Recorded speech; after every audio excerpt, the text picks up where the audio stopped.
welcome to Moonlit Fly Fishing. I'm Brandon Moon, and tonight we're going to be tying up the Olive Twist Sculpin for fly tying night tonight. This is what I'd call a guide streamer. Very simple, very fast to tie, but very effective. Sculpins are a great food source for fish in the rivers and stream systems, and it's streamer season now, but fish them year round. I fish small streamers in my streams and love it and have a great time. So with that, let us know what you think about this pattern. You can tie it in a variety of colors, and let us know what color would be your favorite in the comments below. The hook we're going to be using today is the Moonlit Premium Toata ML 411. This is a 2x long, 1x strong hook with a down eye. I like the down eye when I tie this pattern. And I'm going to start my thread, which is Sfly Classic Wax 6/0 in medium olive, roughly about the 3/4 mark or 2 eye lengths behind. And this is going to help give me my proportions as I'm building this fly. So I'm going to wrap all the way to the back bend of the hook where I'm going to trim out my thread. Now I'm going to take 2 strands of Sfly Extreme String. I've got copper and lime green here, and I'm just going to take 2 small strips of this, and I'm going to make sure that the fibers are naturally going back towards the back, and then I'm going to tie them in. I'm going to pull as many of the fibers back so they're facing rearward when I tie this in. I'm just going to tie this in and secure it in nice and good. So we've got that secured in. There's that strand there, or string. I'm just going to take and pull that back. Make sure I go back to the bend of the hook. Now I'm just going to go forward, finishing getting that down nice and clean. Now I'm just going to wrap all the way up to my start point here. At this point, I'm going to take the 2 strands, and you can see, just like on a complex twist, I'm just going to twist these. And you can see how it just kind of mixes the colors a little bit. And then I'm just going to kind of brush the fibers out so that they're not matted down. Once I've got that desired twist and brushed out, I'm going to take and wrap this. And we're just going to wrap this forward. I am going to kind of preen these fibers backwards so that they're going towards the back of the fly. And that's just going to help keep it clean, give me more body without too much bulk. And I like this because I don't get a whole lot of bulk in my fly here. Sculpins don't have a ton of bulk in them. So we're just going to keep pulling that back, and we're going to wrap it all the way up to that tie-in point there, continuing to pull it back. You can see that I've got a little bit of body in here, but it's not extreme. Didn't get my hook tightened in quite snug there.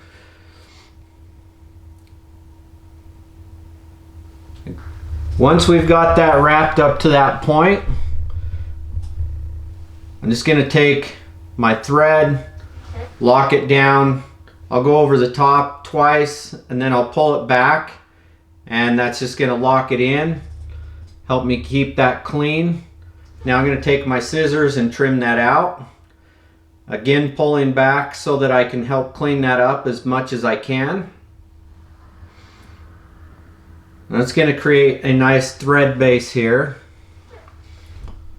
Now I'm going to take some olive pine squirrel, 3mm or 2mm, depending on which one I'm tying. I'm tying a size 4 today, so I'm going to use a 3mm width pine squirrel hide. And we're going to measure that to be roughly about 2 hook lengths. Maybe I'd usually go just a little bit more so that I have just a little extra in case I need it.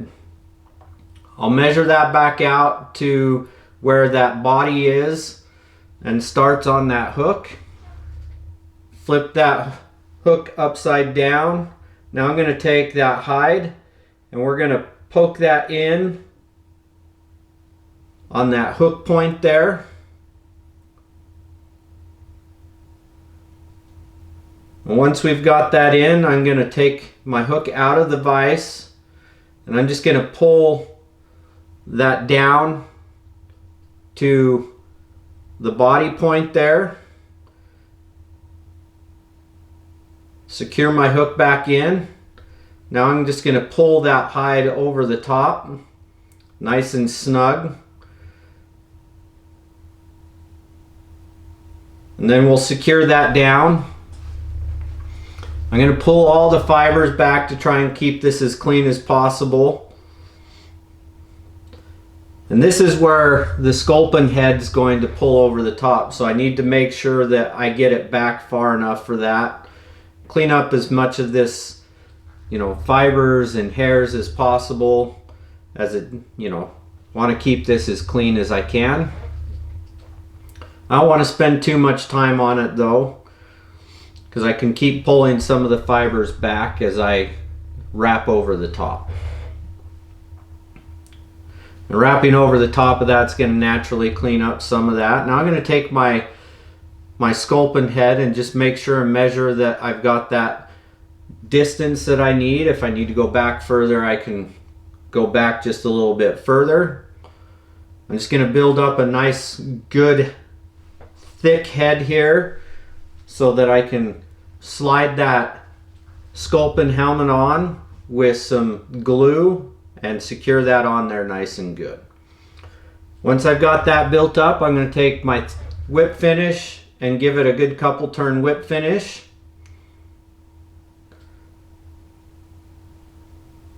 I need to sharpen this snip tool on my whip finish. So once I've got that, I'm going to take some brush on Loctite super glue. I'm just going to put some glue on here. Then I'm going to take, and I need to make sure this is upside down, slide that helmet over to where my eye is poking out. Now I'm going to take and just kind of trim so I have a thicker body at the front, tapers down into the back. I'm just going to trim these fibers down just a little bit.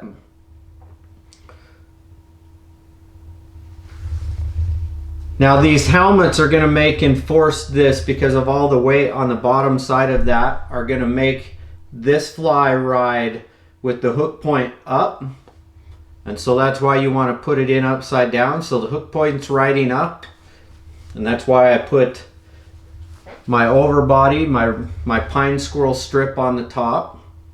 Now I'm just going to take some super glue with the brush on applicator again. Put a little bit in that little eye slot there.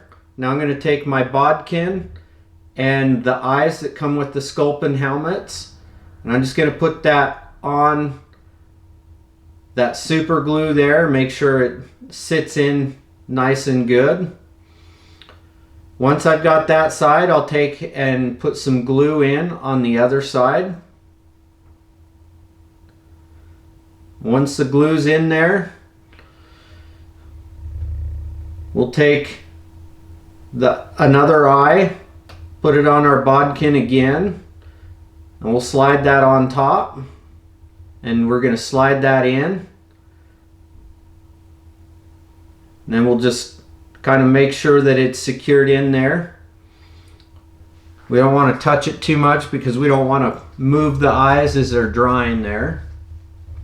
And there you have the Xtreme Twist Sculpin.